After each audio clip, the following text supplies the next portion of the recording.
Q's, John Delancey, returned to Star Trek, Voyager Season 3. Forgot about Amanda Rogers, Olivia D'Abo, from Star Trek, The Next Generation.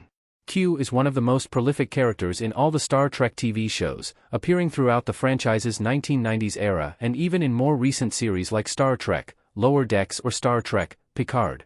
Although Q first made a name for himself on TNG, his appearances on Voyager fleshed out more of his character and provided some never-before-seen backstory for the Q continuum. Much of this backstory was seen in Q's first 2 appearances on Voyager. In particular, Season 3, Episode 11, The Q and the Grey, dealt with the consequences of the events of Q's first Voyager cameo in Season 2. The episode's premise revolved around Q's attempts to get Captain Janeway, Kate Mulgrew, to mate with him to create a child that would stop the Q Civil War. Eventually, Q ended up accomplishing this with Miss Q, Susie Plaxon, but made a mistake when he commented that 2Q had never reproduced before. Q forgot about TNG's Amanda Rogers in his Star Trek, Voyager return. Q met Rogers on Star Trek, The Next Generation.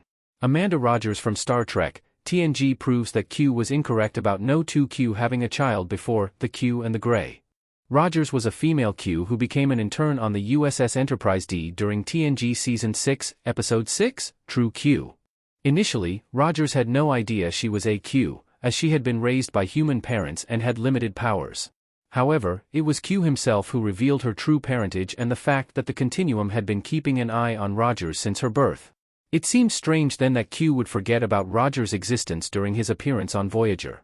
Although she was adopted by humans as a baby, Rogers was born to 2Q parents, meaning that Q and Miss Q's child wasn't actually the first Continuum member to be conceived from the union of 2Q. Q seemed extraordinarily proud of his child by the end of the episode, so it is possible he was simply gloating or exaggerating the baby's importance. However, there are some concrete reasons why Q might not consider Amanda Rogers a real Q child. Why Q doesn't count Amanda Rogers as a Q offspring. Amanda was a unique case in the Q continuum. Although both of Rogers' parents were fully Q, her backstory in True Q revealed that her parents assumed human form to live on Earth, where she was also supposedly conceived under human means. This differs from how 2Q in fully Q form conceive a child, as Q and Miss Q demonstrated in The Q and the Grey. Therefore, it is possible that Q didn't count Amanda Rogers as a child conceived by members of the Continuum because of the circumstances of her birth. Even her upbringing as a human could have excluded her from his consideration. However, the fact that Rogers not only manifested full Q powers but also eventually chose to join the Continuum undoubtedly made her a Q.